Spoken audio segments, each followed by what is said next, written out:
All right, let's jump right in to today's deep dive. It's all about daily routines, but with a Spanish twist. Ooh, sounds intriguing. It is.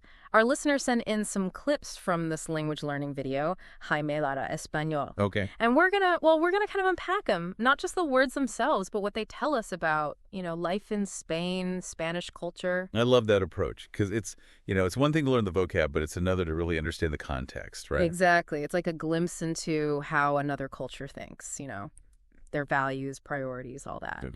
And the video starts off with the morning routine. Makes sense. Those everyday things we all do, like despertarse, to wake up, Mm-hmm. levantarse de la cama, to get out of bed. And already we're seeing some classic Spanish grammar at play here. Oh, yeah. Reflexive verbs.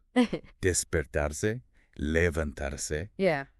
They use those pronouns like me, te, se, to show that the action is happening to the subject themselves. So in English, we just say, I wake up. But in Spanish, it's more like, I wake myself up. Exactly. There's this subtle emphasis on the self, like you're actively doing the action to yourself. I like that. It's like taking ownership of your morning. Right. It's not just something that happens to you. You're making it happen. Very cool. The video also mentions lavarse los dientes, or cepillarse los dientes. Brushing your teeth. Right. And duchars, to shower. All those essential morning routines. Pretty universal no matter where you are in the world, right? Absolutely. We all got to start today somehow. But then it gets into some things that, well, they might be more culturally specific, like hacer la cama, making the bed. Ooh, interesting. Yeah, I was thinking in some cultures that's like a must-do, Definitely. And in others, it's like, who cares? Exactly. So the fact that Jaime includes it in his video, it kind of suggests that it's important in Spanish culture, wouldn't you say? I think so. It could be about tidiness, order, or maybe even starting the day with intention, like you're setting the tone for a productive day. That's a good point. I like that. So even something as simple as making the bed can reveal deeper cultural values. Exactly. That's what we're all about here, right? Totally. All right, so moving on from the morning routine, let's talk food. Always a good topic. The video covers the basics. Desayunar for breakfast, almorzar for lunch, cenar for dinner. And of course, we can't forget merendar, Ah, yes, merendar. that wonderful Spanish tradition of the afternoon snack. I wish we had that more formally in our culture. A dedicated snack time. But anyway, back to the meals. The video points out something pretty interesting about lunch. Oh, yeah. It says that the most common way to say lunchtime is actually la hora de comer, literally the hour of eating. That is interesting. Like, it's not just lunchtime, it's the time to eat, Like the whole day revolves around it. Exactly. Which makes me wonder, what do you think that says about Spanish culture compared to, let's say, American culture, where lunch is often like a quick bite at your desk? Well, it definitely suggests a different approach to work-life balance. Like in Spanish culture, the midday meal is a time to pause, connect with family or friends, really savor the experience of eating. Makes sense. It's not just fuel, it's a social thing. Absolutely. And it's not just grabbing a sandwich on the go either. Right. We're talking a proper sit-down meal. Exactly. The video even mentions things like poner la mesa, setting the table. Right. Hacer la compra, grocery shopping, cocinar o hacer la comida, both meaning cooking. And of course, the after-meal cleanup. Fregar los platos, washing the dishes. It paints a picture, doesn't it? It does. A culture that values food, meal prep, those shared moments around the table.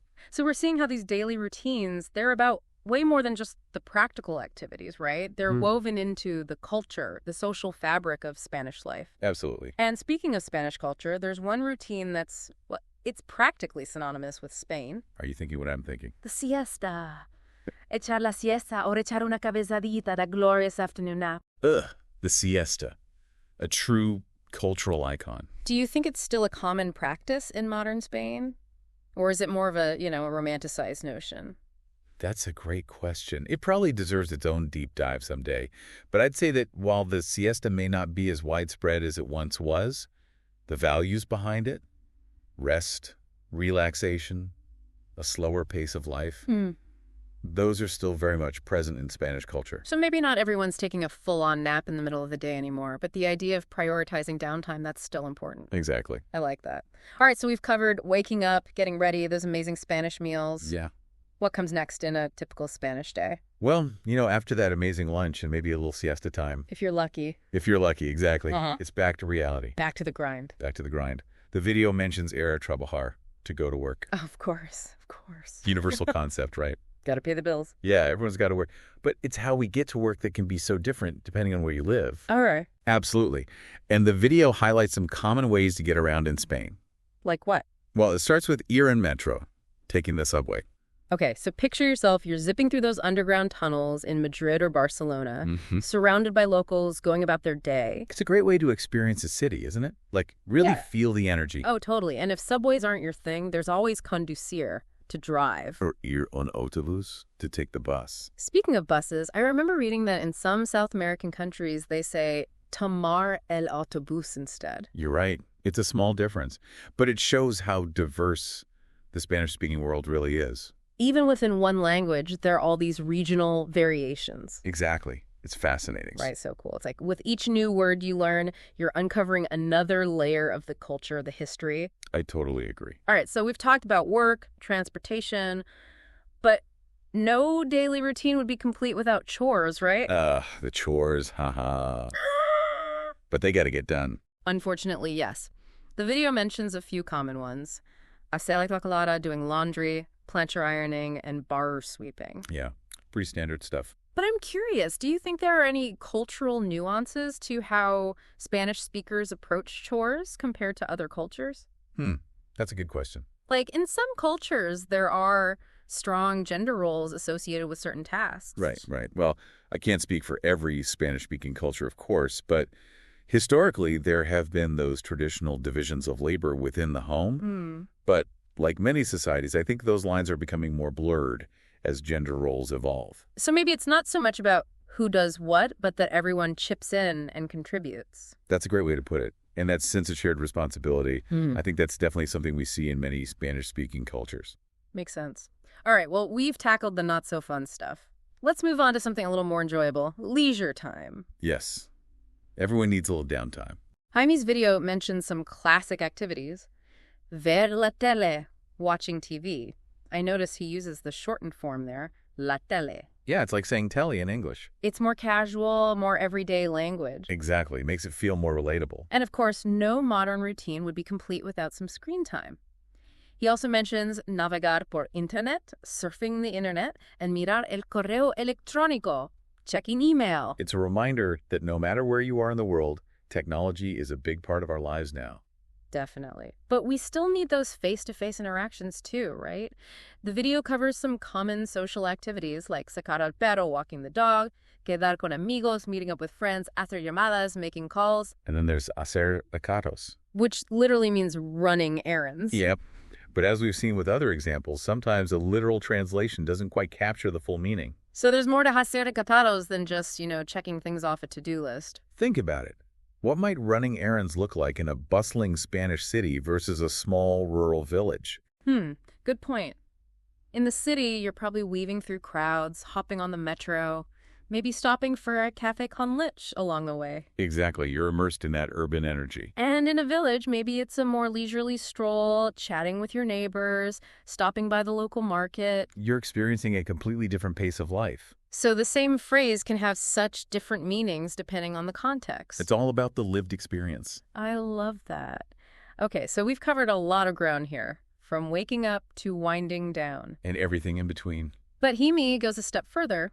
He actually suggests 4 specific routines for personal growth. Oh, yeah? Hacer, ejercicio deporte, to exercise, agradecer, to be grateful, leer, to read, and meditation. That's interesting. It's like he's weaving self-improvement into the fabric of daily life. Exactly. And I like how he makes it seem so achievable, Like it's not about these huge, overwhelming goals. It's about small, consistent practices. I agree. And the choices themselves are interesting, too. Yeah, what do you make of them? They seem to touch on physical, mental, and emotional well-being. It's a very holistic approach. Do you think they reflect certain values or priorities within Spanish culture? That's a great question. I think it's a mix of universal appeal and cultural resonance. How so? Yeah, I mean, practices like exercise and meditation, they've gotten pretty popular all over the world, right? But they also fit in really well with some traditional Spanish values, I think. Oh, that's interesting. In what way?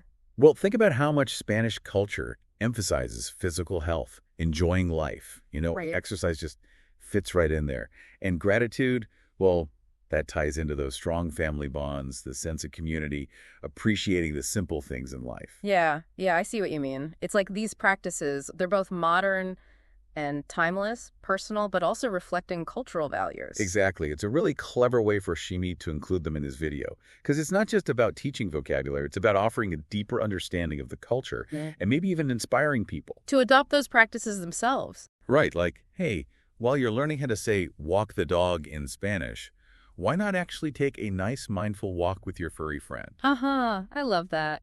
It's about connecting the language to real life. Totally. But, it's easy to get caught up in these general descriptions of daily routines. Like everyone follows the exact same schedule. Right. But I imagine there's tons of variation, right? Depending on the person, the region, even different generations. Absolutely. Spain is a diverse place. Yeah. A young entrepreneur in Barcelona is going to have a very different day than a farmer in Andalusia. Right? For sure. Or a retiree on the coast. So even though we've learned all these Spanish words, they're just pieces of a much bigger picture. Exactly. Think of it like, ingredients for a recipe. Okay. You can follow the general guidelines, but you can also create your own unique dish. I like that. So for our listeners out there who are maybe inspired to learn more about Spanish, what advice would you give them? I'd say embrace the diversity. Don't just memorize words, Explore different regions, listen to different accents, talk to people from all walks of life. That's great advice. It's like we started with this deep dive into daily routines, but now it feels like a whole ocean of possibilities has opened up. That's what it's all about, right? Keeping that curiosity alive, diving deeper into things that interest you. Well said. And to our listener who shared those language learning clips with us, we hope this deep dive gave you a whole new perspective on Spanish, on the culture behind those everyday words. Maybe it'll even inspire you to try out some of those routines yourself. Or at least the spirit of them. Exactly. So keep learning, keep exploring, and keep those deep dives coming. Until next time.